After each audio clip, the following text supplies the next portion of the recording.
Halo saudara, Shalom. Kita berjumpa kembali dalam renungan harian GPG Semangat Pinang, edisi 9 Oktober 2023. Kita memasuki episode ke-47 dari Injil Matius. Saudara, di dalam Alkitab, Tuhan Yesus memakai sikap dari binatang-binatang untuk mengajarkan kebenaran tentang manusia kepada kita. Salah satunya ada di dalam Matius pasal 7 ayat 6, sebuah ayat yang bagi saya cukup menarik sebab kata-katanya bisa dikatakan keras. Apa perkataan Tuhan Yesus ini dan apa maksudnya? Mari kita menyimak. Matius 7 ayat 6, "Jangan kamu memberikan barang yang kudus kepada anjing, dan jangan kamu melemparkan mutiaramu kepada babi, supaya jangan diinjak-injaknya dengan kakinya, lalu ia berbalik mengoyak kamu." Tuhan Yesus memakai ilustrasi dua binatang, yaitu anjing dan babi, untuk menggambarkan orang-orang tertentu di dalam dunia ini. Tetapi apa maksudnya dan bagaimana kita mengaplikasikannya dalam kehidupan kita? Mari kita berdoa terlebih dahulu, memohon bimbingan dari Allah Roh Kudus. Tuhan, kami bersyukur karena Engkau menyapa kami kembali dengan firman-Mu. Tolonglah kami Tuhan, setelah kami membaca, kami boleh mendengarkan penjelasan, dan penjelasan itu boleh menerangi pikiran kami, apa maksud Tuhan dan bagaimana kami bisa mengaplikasikannya dalam kehidupan kami. Pakailah hamba-Mu ini untuk boleh menjelaskannya. Di dalam nama Tuhan Yesus kami berserah. Amin. Nah, saudara, kalimat ini tidak bisa kita lepaskan dari konteksnya. Misalnya dari Matius 7 ayat 1, Tuhan Yesus berkata, "Jangan kamu menghakimi supaya kamu tidak dihakimi." Seperti yang sudah saya bahas di episode yang ke-45, 2 minggu yang lalu, kalimat "jangan menghakimi" bukan berarti kita tidak boleh sama sekali menghakimi atau menilai. Melainkan itu masalah jangan kita menghakimi secara semena-mena, dan juga kita jangan menghakimi secara munafik. Kita sendiri melakukan dosa yang lebih buruk dari orang yang hendak kita koreksi. Lalu, Tuhan Yesus sendiri pernah berkata di dalam Yohanes 7 ayat 24, "Janganlah menghakimi menurut apa yang nampak, tetapi hakimilah dengan adil." Salah satu ayat yang eksplisit, Tuhan Yesus mengajarkan kita untuk menghakimi dengan adil. Jangan hanya sepintas dari apa yang kelihatannya. Jadi Matius 7 ayat 6, "Jangan kamu memberikan barang yang kudus kepada anjing, dan jangan melemparkan mutiara kepada babi." Ini menunjuk kepada orang-orang seperti apa? Ini jelas bukan harfiah, bukan anjing ataupun babi. Tuhan Yesus tidak sedang berbicara tentang anjing secara real atau babi secara real. Melainkan ini menunjuk kepada orang-orang tertentu. Orang-orang yang seperti apa? Setelah Tuhan Yesus sedang mengajarkan murid-muridnya untuk menghakimi dengan adil, menilai dengan objektif, yaitu setiap kali kita bertemu dengan seseorang, orang seperti apakah dia ini? Dan sebenarnya ini adalah hal yang natural, secara alami akan kita lakukan. Kemudian ketika orang itu membutuhkan sesuatu, kita berpikir, layakkah dia diberikan pertolongan? Atau layakkah dia diberikan sesuatu yang kudus? Termasuk, layakkah orang ini untuk beritakan Injil? Soal ini tentu bukan sesuatu yang sembarangan saya katakan, nanti kita akan lihat ya.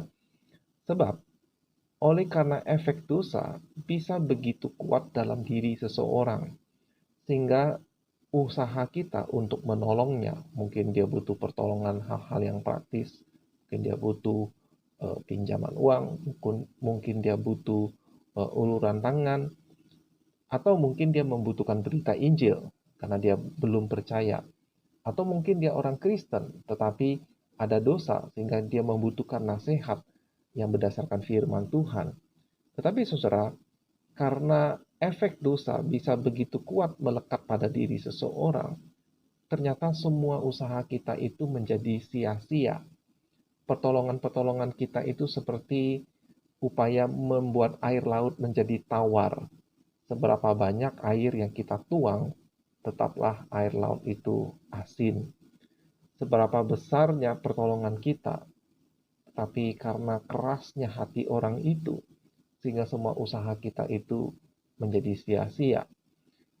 Nah, saudara, di dalam kitab Amsal, misalnya di dalam Amsal 9 ayat 7 hingga 9 berkata, siapa mendidik seorang pencemooh mendatangkan cemooh kepada dirinya sendiri, dan siapa mengecam orang fasik mendapat celaka.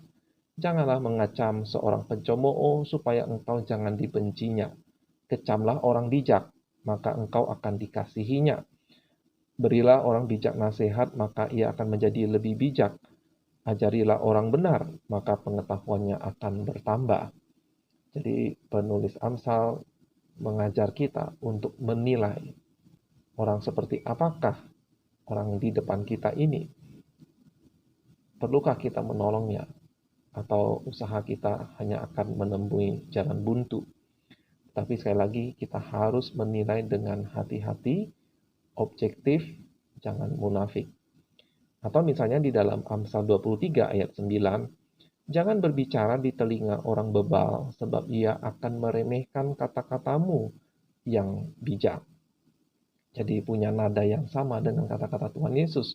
Jangan berikan sesuatu yang berharga, yang kudus kepada anjing atau kepada babi. Jadi perintah untuk tidak menghakimi sekali lagi adalah dalam konteks jangan menghakimi dengan semena-mena, tidak adil, tidak objektif, dan juga tidak ada belas kasihan. Tetapi tidak menghilangkan realita bahwa ada orang-orang yang begitu bebal sehingga kita sah-sah saja untuk memutuskan untuk tidak melanjutkan upaya kita untuk menolongnya.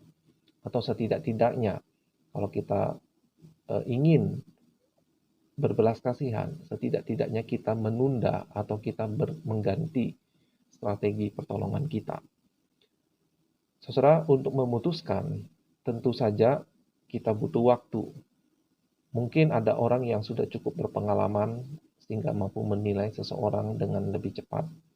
Tapi mungkin juga orang-orang tertentu, mungkin sikapnya begitu terlatih, dia begitu terbiasa untuk menunjukkan sikap-sikap yang mendorong orang berbelas kasihan, seolah-olah dia benar, tapi mungkin setelah sekian waktu baru kita tahu seperti apa orang itu.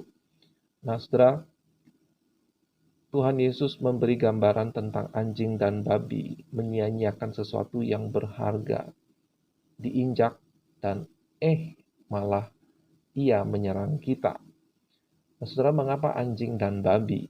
Sebab dua binatang itu yang umumnya dianggap najis oleh orang Israel.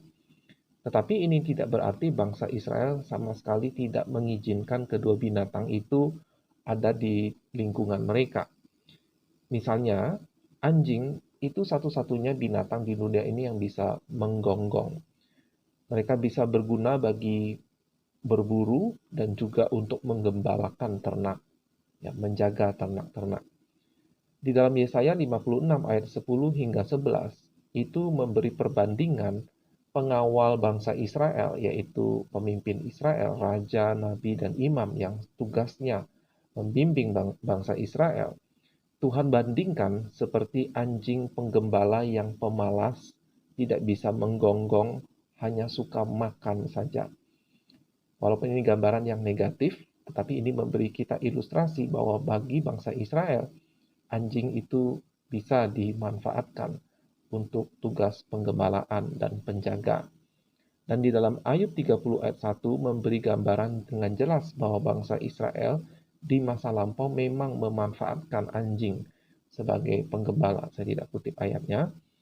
Dan sebagai contoh lagi adalah nama pengintai dari Israel di zaman Yosua yang terkenal, yaitu Kaleb. Kaleb itu artinya, itu adalah bahasa Ibrani, artinya adalah anjing. Jadi Kaleb si anjing. Jadi anjing tetaplah makhluk yang berguna bagi Israel. Tetapi mengapa Tuhan Yesus menggambarkan orang yang jahat, orang yang bebal seperti anjing? Nanti kita akan lihat. Sejak perjanjian lama ada anggapan untuk membandingkan seseorang dengan anjing berarti mengimplikasikan status orang itu yang rendah atau berdosa. Dan di dalam Perjanjian Baru mengimplikasikan orang itu sebagai orang yang jahat. Ada dugaan mengapa Alkitab mengekspresikan anjing seperti itu, ya orang-orang dibandingkan dengan anjing seperti itu gambarannya.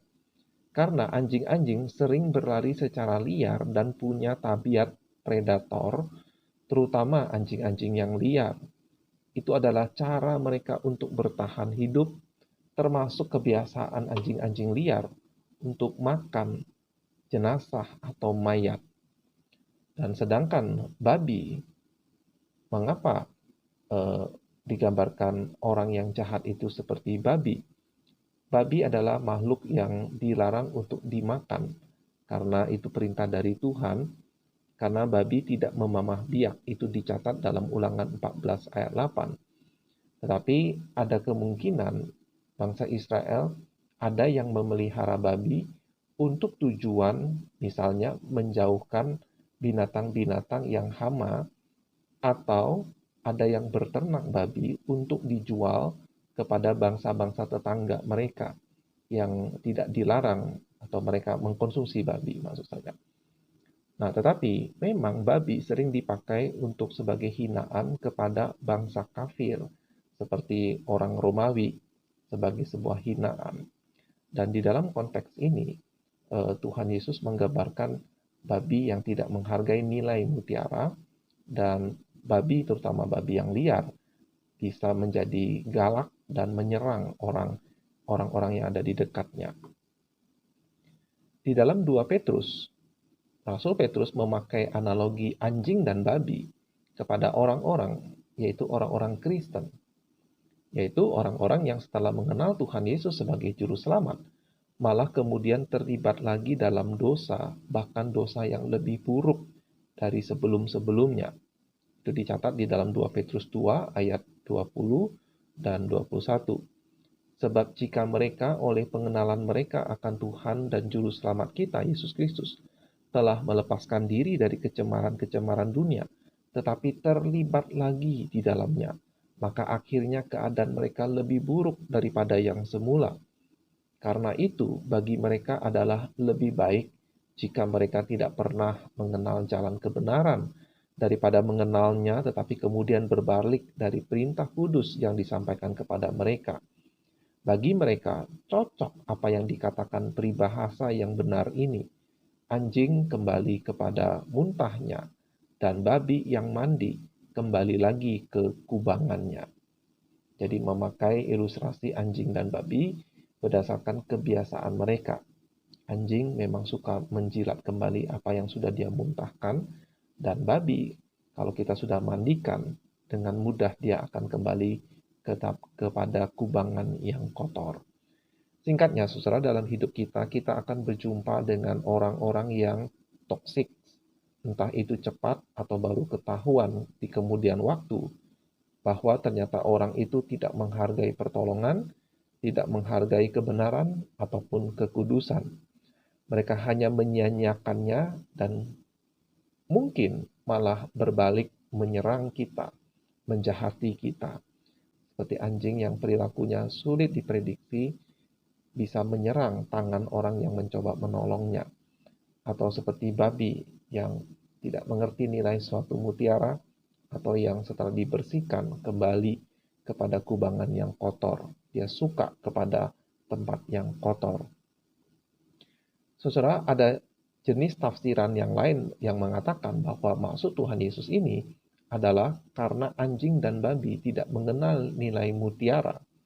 Sehingga tafsiran ini mengatakan, dalam menolong orang kita harus tahu apa yang sebenarnya orang itu butuhkan dan apakah dia memahami nilai dari sesuatu. Dan tidak usahlah kita memberikan apa yang tidak dia mengerti atau yang tidak dia butuhkan. Tafsiran yang cukup menarik. Lalu ada tafsiran lain yang memandang mutiara itu sebagai simbol dari gereja atau saudara yang baik, yang kalau ditempatkan di tengah-tengah anjing dan babi, justru berbahaya bagi orang itu, si mutiara itu. Nah, mungkin saudara, tafsiran ini ada manfaatnya juga. Karena Tuhan Yesus sendiri di dalam Yohanes pasal 2 ayat 24 pernah berbuat demikian. Tetapi Yesus sendiri tidak mempercayakan dirinya kepada mereka. Mereka ini orang banyak yang percaya kepadanya karena ia mengenal mereka semua. Yesus tidak mempercayakan dirinya kepada orang banyak yang percaya kepadanya karena dia tahu seperti apa orang banyak itu. Atau misalnya, saudara, Tuhan Yesus pernah memberi pesan kepada murid-murid tentang bagaimana mereka memberitakan Injil. Apabila kamu masuk ke rumah orang, berilah salam kepada mereka. Jika mereka layak menerimanya, salammu itu turun ke atasnya. Jika tidak, salammu itu kembali kepadamu. Dan apabila seorang tidak menerima kamu dan tidak mendengar perkataanmu, keluarlah dan tinggalkanlah rumah atau kota itu, dan kebaskanlah debunya dari kakimu. Aku berkata kepadamu, sesungguhnya pada hari penghakiman, tanah Sodom dan Gomora akan lebih ringan tanggungannya daripada kota itu. Wow, sebuah perkataan yang keras. Tetapi ini kita melihat bagaimana Tuhan Yesus mengatakan kita dalam memberitakan Injil akan mendapat kesan. Apakah orang itu layak atau tidak layak. Dan kalau dia tidak layak, maka jangan buang-buang waktu. Tinggalkan. Bahkan Tuhan Yesus mengatakan, tanggungan orang itu atau kota itu lebih berat daripada Sodom dan Gomora. Ini maksudnya, saudara, karena para murid itu diutus kepada bangsa Israel. Bangsa yang seharusnya menjadi umat pilihan Tuhan. Tapi mereka menolak Allah dan mereka menolak Mesias, yaitu Yesus Kristus yang berbuat mujizat dan mengajar dengan kuasa di tengah-tengah mereka. Nah, saudara, kedua tafsiran ini memang menarik, tetapi punya kesamaan poin, yaitu bahwa memang di dunia ini kita akan berjumpa dengan orang-orang yang tidak menghargai, tidak merespon sesuai dengan apa yang kita harapkan. Tapi mereka bahkan bisa berbalik, membuat hal-hal yang menyakitkan atau menjahati kita. Sekarang, saudara, dari sisi positifnya, berarti kita harus mempercayakan hal yang penting, hal yang berharga kepada orang-orang yang bisa dipercaya. Misalnya di dalam 2 Timotius pasal 2 ayat 2, apa yang telah engkau dengar daripadaku di depan banyak saksi, hai Timotius, percayakanlah itu kepada orang-orang yang dapat dipercayai, yang juga cakap mengajar orang lain. Jadi dalam hidup kita, kalau kita menemukan orang yang bisa dipercaya, kita serahkan, kita sampaikan, kita berikan. Efek dari menaati perintah Tuhan ini tidak mempercayakan hal yang berharga kepada orang yang tidak bisa dipercaya, dan sebaliknya mempercayakan hal-hal yang berharga kepada orang yang bisa dipercaya. Efeknya adalah hidup kita menjadi lebih baik. Tidak stres karena perlakuan orang-orang yang jahat atau fasik. Kiranya renungan hari ini menolong kita, tetapi ingat saudara, semua itu harus dilakukan dalam rangka jangan menghakimi yang semena-mena, dan juga jangan kita lakukan secara munafik. Amin, kiranya renungan ini bermanfaat. Sampai jumpa di episode berikutnya. Tuhan Yesus memberkati.